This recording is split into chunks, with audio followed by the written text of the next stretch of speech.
Goeiemôre, dit is dan vandag 6 Desember, lesing 60 van die Groot Johannes Evangelie boek 3. En ons het nou gister 'n bietjie gestaan waar daar nou gesprekke plaasvind en dat die wysheid wat sekere mense openbaar verstommend is. Die eerste een is Mattheus wat Vader Joshua hom uitgeruk het uit die dood uit en vir hom 'n ontsettende groot wysheid gegee het. Maar dan is dit ook Jara, die 12-jarige dogtertjie wat nou al die mense om haar verstom met haar wysheid. En die verskil is dat haar wysheid vanuit die liefde vir Joshua voortkom, omdat sy haar nooit van hom af kan losmaak, wat vir ons dan 'n voorbeeld is, dat ons siele aan Joshua moet laat vassmelt. Want die dogtertjie stel die siel voor van elke gelowige wat 'n begeerte het om in die hemel of in die koninkryk te kom. En daar is net een pad. Die Bybel is nie die pad nie, die wet is nie die pad nie. Die woord van God, wat by God was en God self is, en wat vlees geword het, en onder ons gewoon het, dit is die een wat jou sal binnelei in die hemele, en niemand anders nie. Hoef nie eens gesê te word nie, nie jou dominee, pastoor, voorganger of jou kerk nie, maar net Joshua in jou lewe.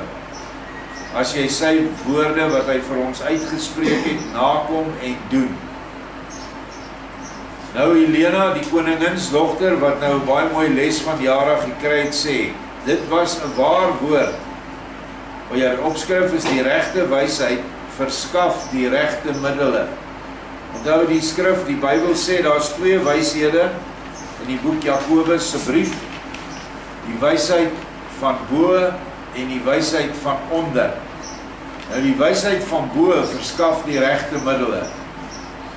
Daar is baie wysheid van onder. Dink maar aan al die wysheid vandag om geld te maak, om te woeker. Al die planne, dis wysheid, maar dis wysheid van onder, dis aardse wysheid. Al die moordwapens wat gemaak word, vanaf missiele tot vliegtuie, duikbote, gewere, al die kanonne ensovoorts. Dit is verseker wysheid wat nodig was om daai goed te maak. Maar dis wysheid van onder. Dit is van die boom van die lewe, as nie van die boom van die lewe se vrugte nie, maar van die boom van kennis van goed en kwaad. Satan se boom kan beide vrugte gee, want as hy net kwaad of besoedelde vrugte gegee het, dan sou ons hom maklik herken het. Nou lees ek so baie dinge en ek luister so baie dinge wat duidelik van hierdie boom van die kennis van goed en kwaad kom. En dit handel oor Joshua, dit handel oor ons verlossing. Dit handel oor baie hoofies wat vir ons baie belangrik is. En dan kom jy, dan draai hulle hom net so 'n bietjie. En dis waar hulle jou vang. So wees baie versigtig. Nou, sy sê, dit is 'n waar woord en ek het dit goed verstaan, maar ek verstaan net nie hoe jy so wys geword het nie.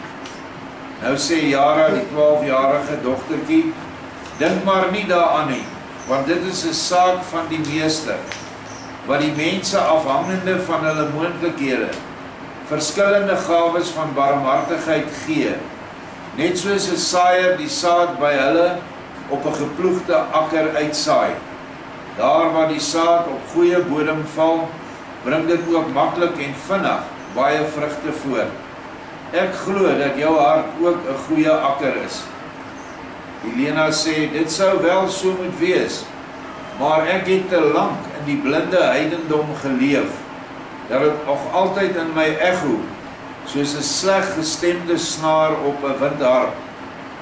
Ek ken nou wel die waarheid, en sy het nou my lewe geword, maar dink eers aan my groot volk tuis, wat nog muurvas verbonde is aan die heidendom en hulle afgode. Hoeveel moeite sal dit ons nie neem om die volk op 'n ander wyse voor te lig en van die bygeloof te bevry nie? as die almagtige wil van die Meester ons nie geweldig daarin sal ondersteun nie, sal ons weinig of niks kan bereik nie. Nou alhoewel hierdie vrou uit die Griekse mitiese gode heidendom uitkom, is ons volk wat vandag in hierdie valskerke vassit. En ek kan vir julle dit sê, en ek sê dit nie om me af te breek nie, ek sê dit omdat dit waarheid is. Feitelik alle kerke is afgoderry en is 'n heidendom. Enige kerk wat die eerbiedwaardige dag van die son as hulle rusdag neem, terwyl die skrif sê dit is die Sabbat, is in die heidendom.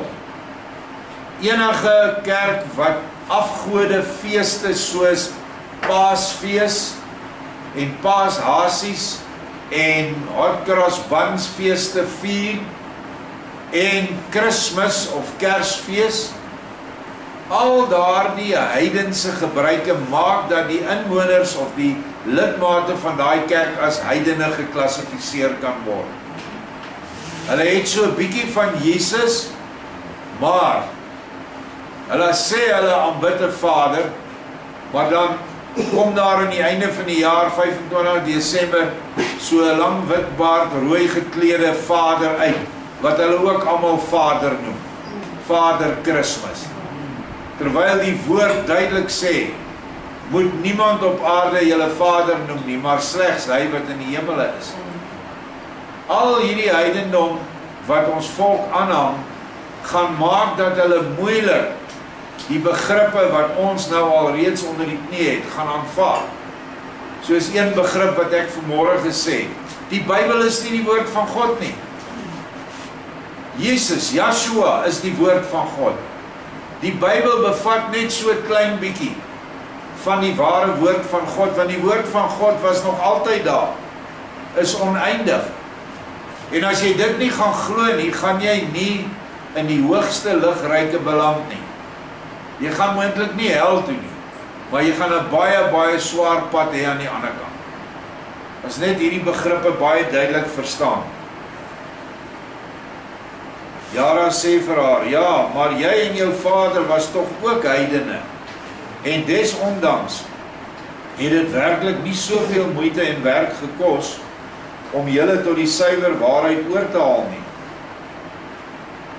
Helena antwoord, weliswaar kan ek die suiwer geestelike sake nie teen jou wysheid opneem nie, maar daar is op die wêreld ook nog baie ander sake, en wel veral in samehang met die verskillende leringe van mense, wat baie moeiliker uit die weg te ruim is, as die foute van 'n dwaalleer self.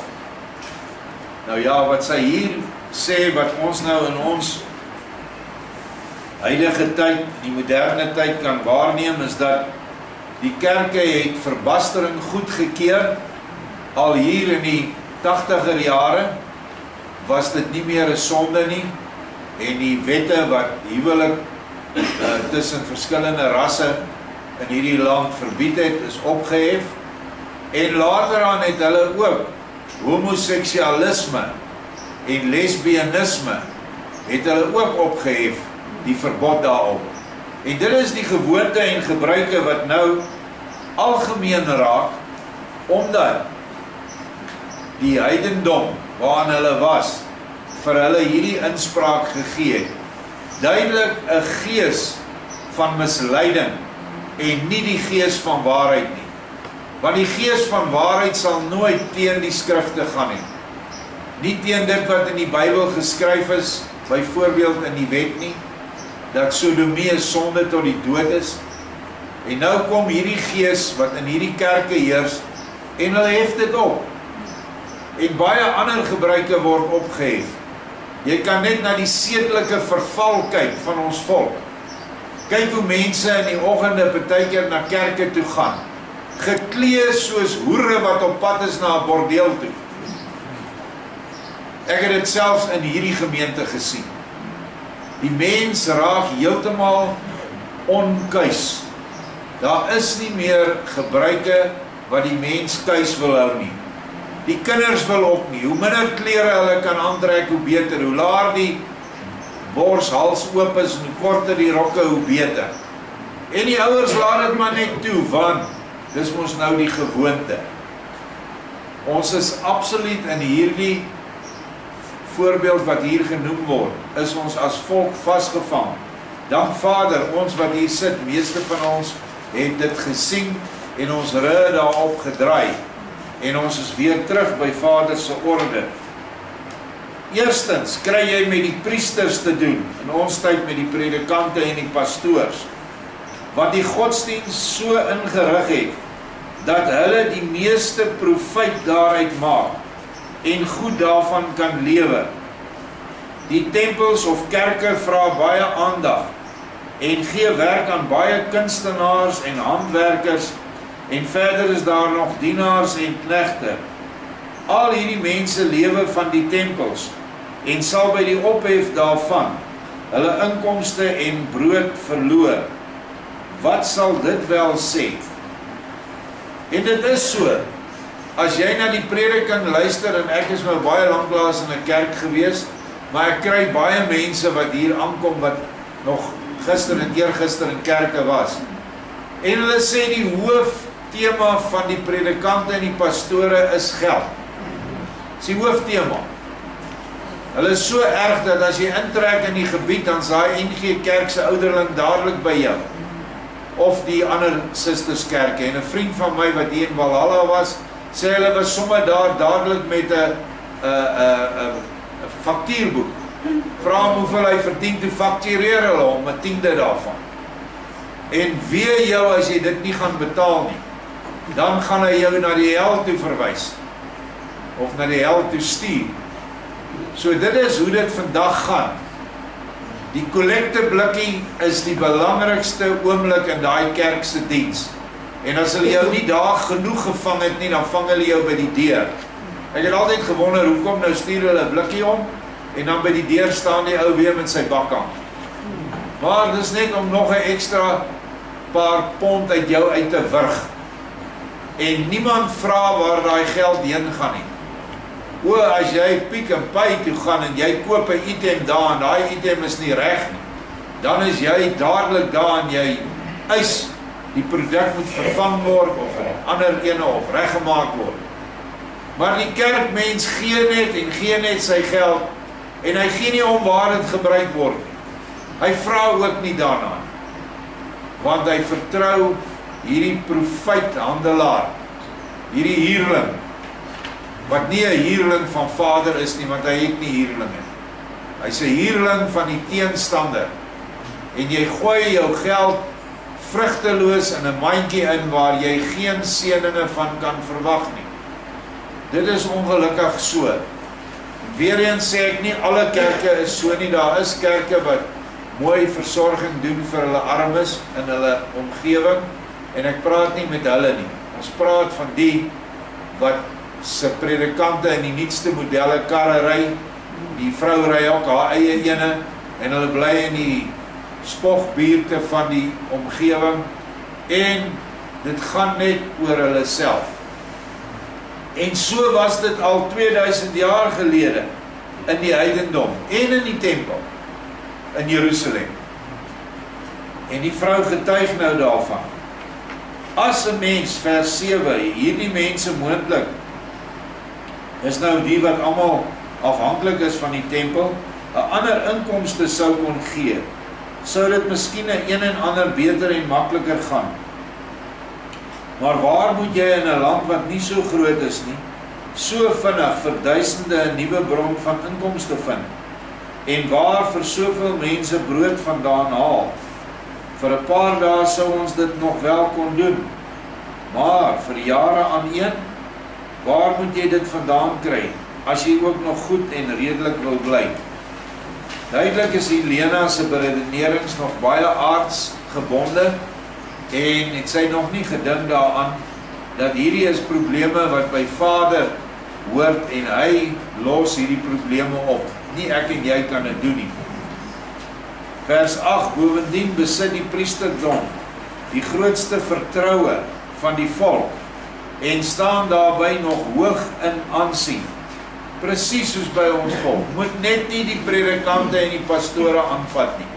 Julle weet nie hoeveel vlek ek kry nie, hoeveel terugvoer ek kry negatief, omdat ek alweer gepraat het teen die predikante en die pastore nie. Maar mag die man, as hulle dan besig is om my volk dood te maak, geestelik dood te maak, en ek praat nie daaroor nie, en ek waarsku nie daaroor nie, dan is ek self aandadig, dan sal Vader hulle bloed wat mislei is van my hand eis.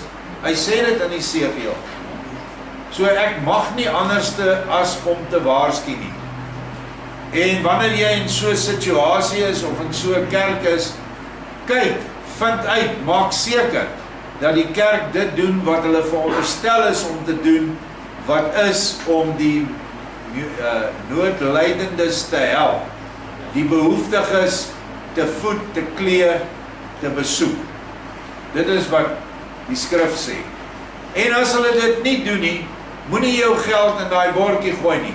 Vat jou geld en gaan koop 'n sak meel vir iemand, of ander bybehore, of klere, of wat ook al jy sien 'n familiekort, en gee dit vir hulle met die liefde van Yeshua af, nie van jou af.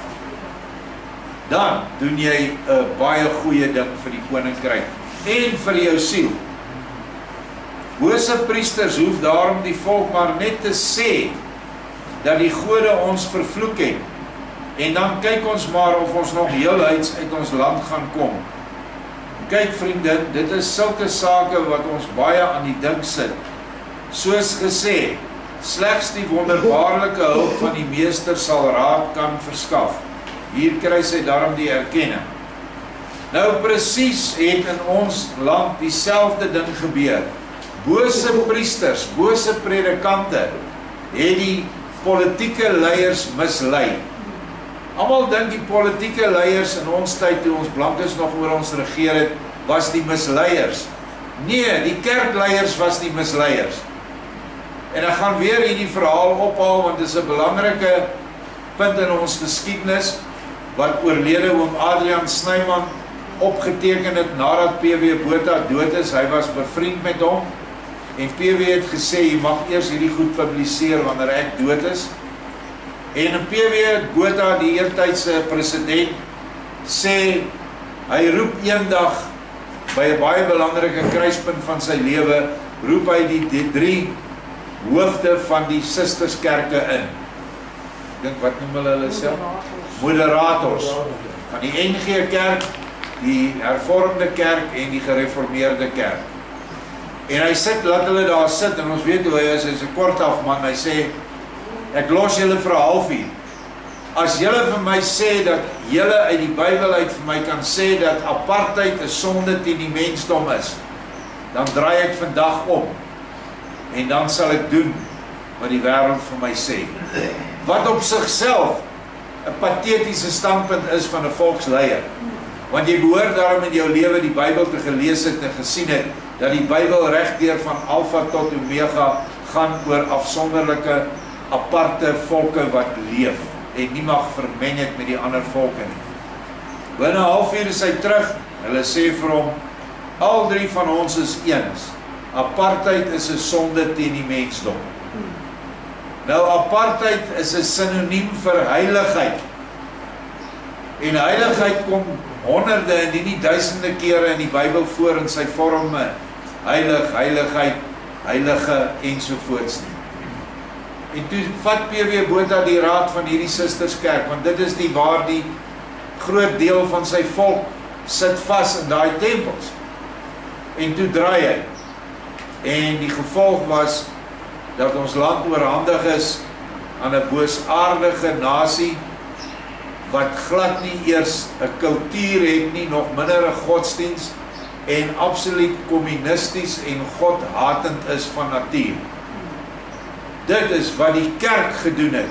Almal vloek vir Pink Frikkie de Klerk, maar hy het net oorgeneem waar die kerk begin het. Sy eie broer, ek dink amper sy tweelingbroer was dit, die de Klerk daar in Potch, was in die gereformeerde kerk, was hy, ek dink die dekaan van die semitiese tale gewees, baie hoog op in die kerk. En hy was baie liberaal. en hy was 'n groot invloed op sy broer.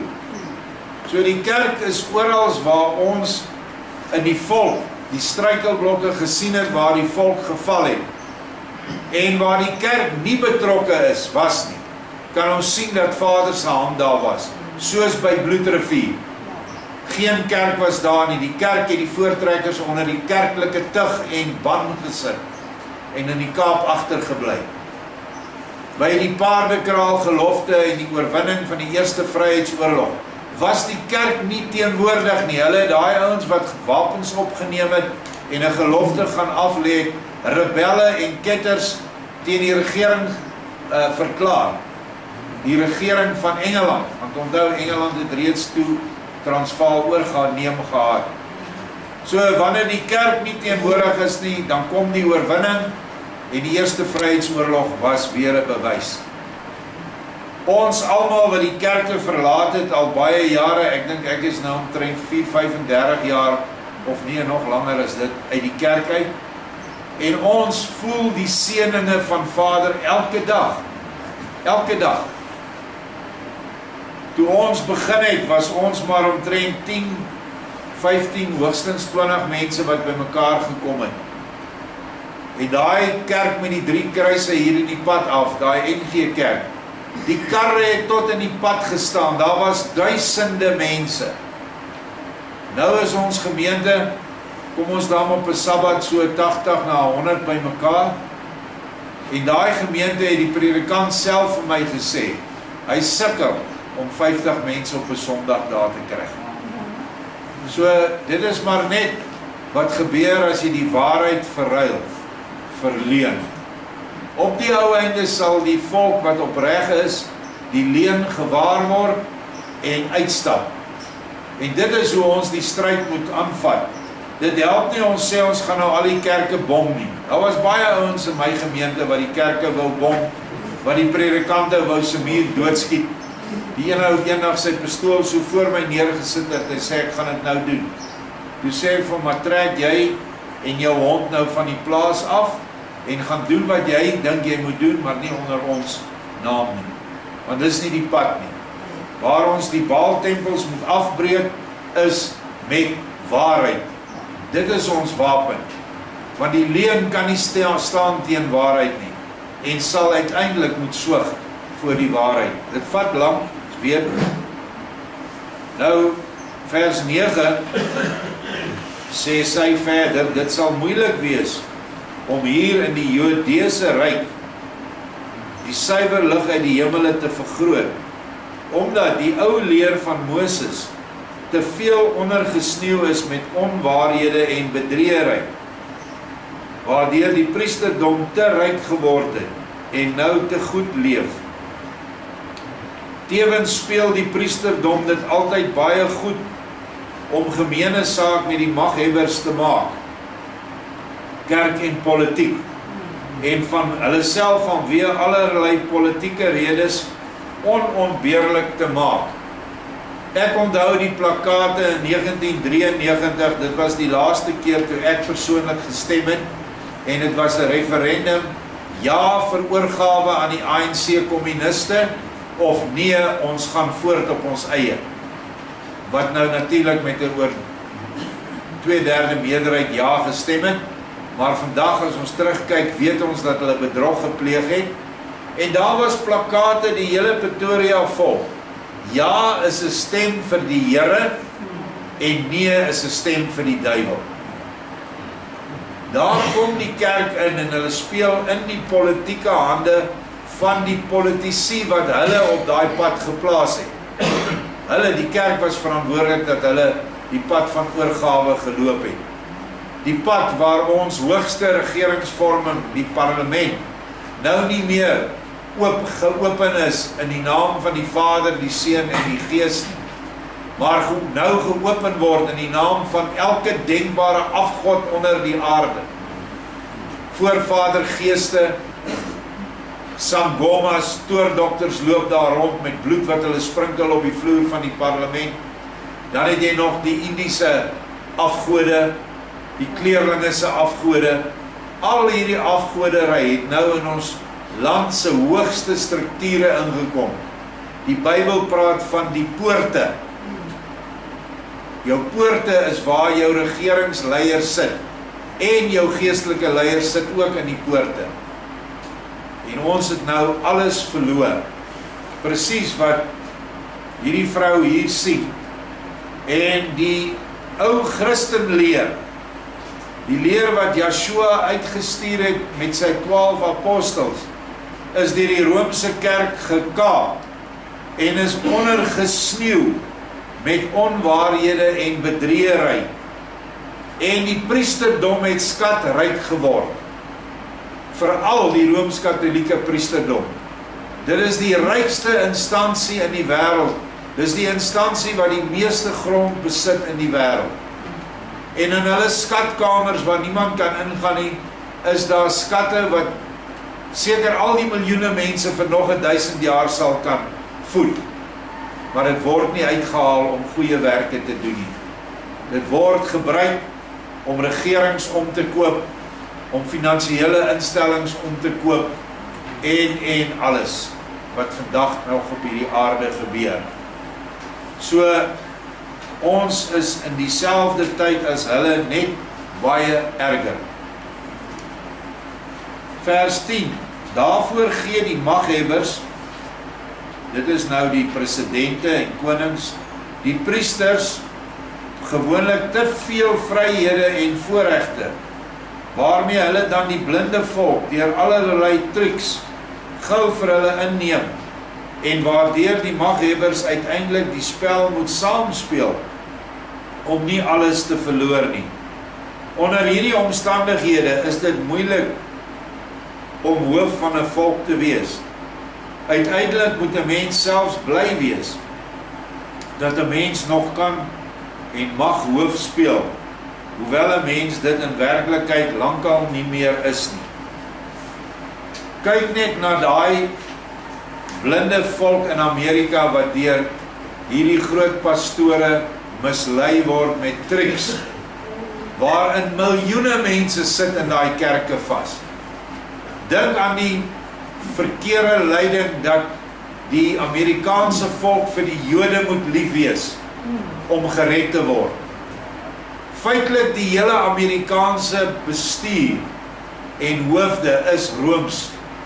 Hang die Rooms-Katolieke geloof aan, wat net so erg is as die Joodse geloof, en wat net so erg is as daai moderne Christendom wat daar verkondig word. Alles deur Satan ondergesneeu, is my so mooi woord, met onwaarhede en bedriegery. En nou lieg staat en kerk saam. Die kerk lieg om die staat aan bewind te hou, die staat lieg om die kerk se mense aan hulle moet bydraes bring en hulle stemme. 'n Absolute konkoksie van gemors, wat in ons volk was, maar baie van julle is jong, julle het nie voor 94 onder 'n regering geval nie.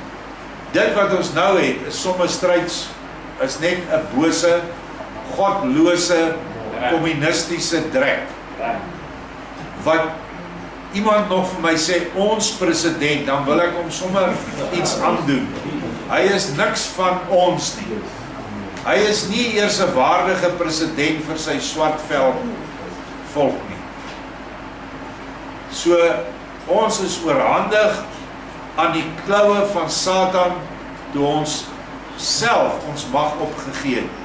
Die sterkste weermag in Afrika het aan die pathetiesste weermag wat nog ooit bestaan het, daai Konto wil sweet sê, of wat is hulle nou? Wat nie eers 'n weermag was nie, het ons oorhandig. Waarom? Want die predikante en die politici het so gesê. En ons is ons goeie mense. Ons gaan nie teen die predikant nie. Ons ou mense was so. Jy gaan nie teen die predikant nie, want dis om teen God te gaan. Dis wat hulle geglo het. Ons gaan aan. Glo my maar, lank reeds is die priesters die eintlike gebieders van die volk. En van die volke en die keisers Die konings en vorste is slegs hulle heimlik baie geëerde handlangers. Talle van hulle sou alles anders en beter wou orden, en al die vet en deurvoede dienaars in die pad wou steek, as dit moontlik was. Maar dit is nie moontlik nie, en seker nie op 'n menslike manier nie. Wel, as ek nou daaraan dink, rys my hare ten berge. Verstaan jy wel die probleme? En ek wil dit ook hier na ons toe bring. Die Rooms-Katolieke godsdiens in die Vatikaan, dit is die keiser van Rome vandag. Alle ander konings in die wêreld kom na daai paus toe en kom soen sy hand of sy ring en buig voor hom neer. Ek het persoonlik met 'n wag gepraat wat in die tyd van P.W. Botha saam met hom gery het. Hy was een van sy leiwagte. Hy sê as P.W. klaar was in Europa waar hy was, in die verskillende lande, dan land die vliegtuig altyd in Italië. En dan gaan P.W. na die Vatikaan toe en hy gaan saam. Dan buig hy voor die paus en soen sy ring. En dan kom so ou weer terug, dan maak hy asof hy 'n groot Afrikaner leier is. As jy die ring van 'n persoon soen, dan is dit dieselfde as wat jy jou ondergeskik stel aan alles wat hy voorstaan. En ek hoef nie vandag vir julle te sê wat die paus voorstaan nie. Dis alles wat teen Yeshua se leer is. Alles wat teen wat is wat ons nou in ons lewe wil uitleef, is dit wat dit staan teen. So, is maar net iets om te dink. Nou sê Jara, ja sekerlik, en ek weet ook dat mens niks kan forceer nie, vrye wil.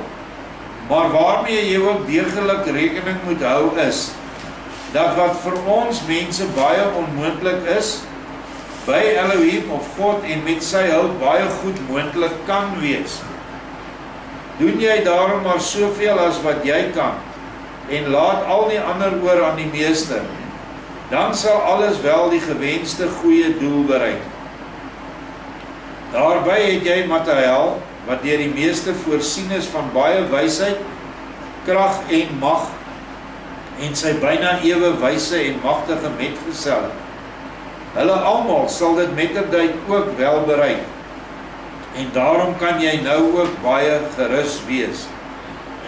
En as Mathael sy lesse in jou land net so begin soos by jou, sal dit werklik nie so moeilik wees vir hom, om selfs die priesters eerste aan sy kant te kry nie, wie hy dan nuwe opdragte kan gee, en hulle sal weet om die volk voor te berei, op dit wat daarop sal volg, en wat die kunstenaars en handwerkers dan verder betref, hulle sal wel deur die totaal veranderde priesters, vir ander doeleindes gebruik kan word. Maar, as jy liefste vriendin, nou weer thuis kom, al die ouwe omver sou werk, dan is dit baie duidelik, dat die inspanning in die werk beslis baie sleg beloon sal word. Die ware wysheid uit Elohim moet ook weet, om oral die regte middele te gebruik. As sy dit nie weet nie, is sy nog lank geen ware wysheid uit Elohim nie. Wat by een mens moontlik is, moet ook by duisende moontlik wees. Dit vra net natuurlik meer tyd en geduld. Maar alles kan gaan, as jy die tyd en die daarvoor erkende middels gebruik. Met een slag word geen boom gevel nie. En met een emmer water is die bron nie droog nie. En so gaan dit oral. Goeie wil, tyd en die regte middele kan berge versit en 'n see droog lê. Niks is by Elohim God onmoontlik nie. Waar hy geestelik en natuurlik help, gaan alles goed. Maak jou dus heeltemal geen sorg nie en vertrou vas op die meester, en dan sal alles wel baie beter gaan as wat jy dit jou nou voorstel. Beste Mathael, het ek nou gelyk of nie? Sal ons die antwoord in die volgende lesing kry. As jy net kyk wat op die aarde nou plaasvind, en na al die rampe kyk, vulkane, aardbewings, oorstromings, droogtes, brande en alle ander dinge wat niemand spring dit vry nie. Dit is oor die hele wêreld. Hoe dit ontstaan, maak nie saak nie. Dit word toegelaat deur Vader met die een uitsluitlike doel dat mense in hulle nood na hom toe sal draai en in alle nood sal hulle ander noodlydende help wat minder as hulle het.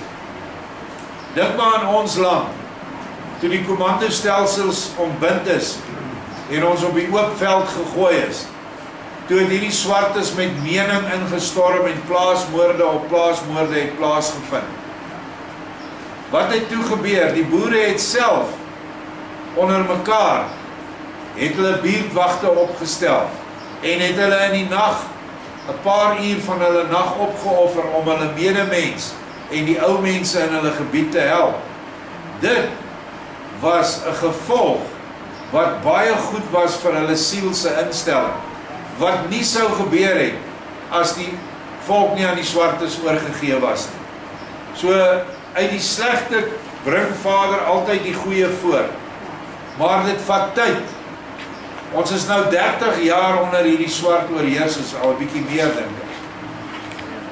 Maar nog steeds sal die boere nie die voorvader gees aanbidders van hulle grond verwyder nie. Want plaasaanvalle is bewys deur mense wat dit hulle werk maak om dit na te vors. En hierdie een vrou wat 'n dokter is op haar gebied, wat leenverklikkertoetse aflê, sê sy het nog nie een plaasmoord by gewees en ondervragings gedoen. 100% van plaasmoorde word geïnisieer deur die een binne in die huis of buite op die werf. Of hulle doen dit uit haat vir hulle baase, of hulle doen dit uit vrees vir die voorvader gees.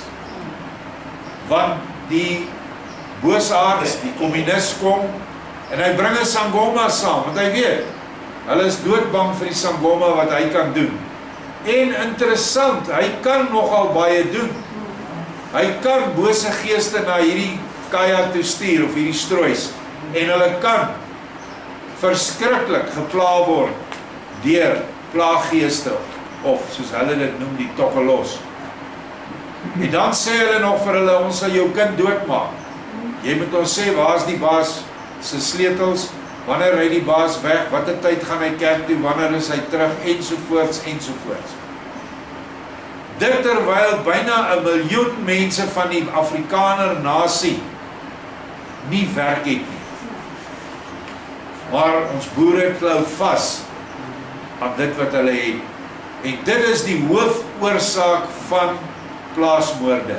Is swart arbeid op jou grond. Die mense kan maar vir my sê wat hulle wil. Ek weet dit is moeilik. Ek het ook op hierdie plaas 30 swartes gehad wat vir my gewerk het. Tot Vader my droom op droom op droom gegee het van apartheid en ek moet afskei van hulle. En ek het hulle toe gelukkig weggekry. Hulle was dan almal onwettige immigrante, so dit was baie maklik. Maar ek weet dit is nie maklik nie, maar ons moet begin. En die argument dat daar almal net slegte wit mense is wat hulle werk verloor het, hou nie water nie. Ek sê vir jou, 'n man wat in 'n myn gewerk het of 'n ambag geloop het, sal op 'n plaas 'n fantastiese aanwinst wees. Om te leer om daai groot stroper of trekker te werk is 'n paar uur se werk of nie eers nie, en dan is hy 'n meester. En die verskil is, nou het jy mense wat op jou grond bly, wat dieselfde Vader aanbid as jy. Jy die baas, word deur die werkers geseën, en hulle vra dat die Vader vir hom moet seën, dat hulle goeie inkomste kan kry. En die baas het nou mense wat nie vreemde gode mee op sy grond het nie. En nou kan hy sy eiendom afseël, soos wat hierdie plaas afgeseël is. En nou gaan dit voorspoedig. Maar die meeste mense faal, want hulle wil presies, nee, hulle wil minder as die minimumloon vir die blankes gee. En ek sê dit want ek weet, ek het bewyse daarvoor. Jy moet die minimumloon betaal En dan moet jy self besluit, 1/4 van jou inkomste of 1/3 gee ek vir my werkers. Want 2/3 van iets is nog steeds iets. 100% van niks is niks. En dan verdeel jy daai inkomste op 'n manier onder jou werkers uit. Of dit in die vorm van skoolbeurse is, of 'n vakansiebeursie, of 'n vakansiebonus, of wat ook al. Jy sal self deur Vader gelei word. Ongelukkig in ons volk kan jy vir party mense nie te veel geld gee nie, want hulle weet nie wat om daarmee te doen nie. Maar as die hart reg is, dan sal al hierdie dinge wat ons oorgekom het, sal weer reggestel word. Maar dit gaan tyd vat. En hierdie dinge wat Vader nou oor die aarde laat kom, en selfs hierdie wat hy ons aan die wille wesens oorgegee het, en aan die pestsiektes van COVID, en AIDS, en al hierdie goed, is alles middele wat hy toelaat, wat aan 'n ongehoorsame volk gedoen moet word, sodat hulle kan wakker word. Dit is die sambok van Vader wat nie help, jy gryp die sambok en ruk hom uit sy hand nie. Ek moes baie buk vir my pak slaag by my pa. En dit het in my wilste drome nooit opgekom om daai stuk, waarmee hy my nou wou slaan, daai roede uit sy hand te ruk nie. Dan sou ek sekerlik nie opgestaan het dan. So kom ons aanvaar die roede, ons tree in vir ons ongehoorsame volk, ons probeer self 'n pad loop van die liefde vir ons Vader en vir die naaste, en dan sal uiteindelik alles regkom. Deur die wysheid wat ons bekom, deurdat ons gehoorsaam is, sal hy ons lei om elke een sal die regte ding op die regte tyd doen. Baie, baie dankie.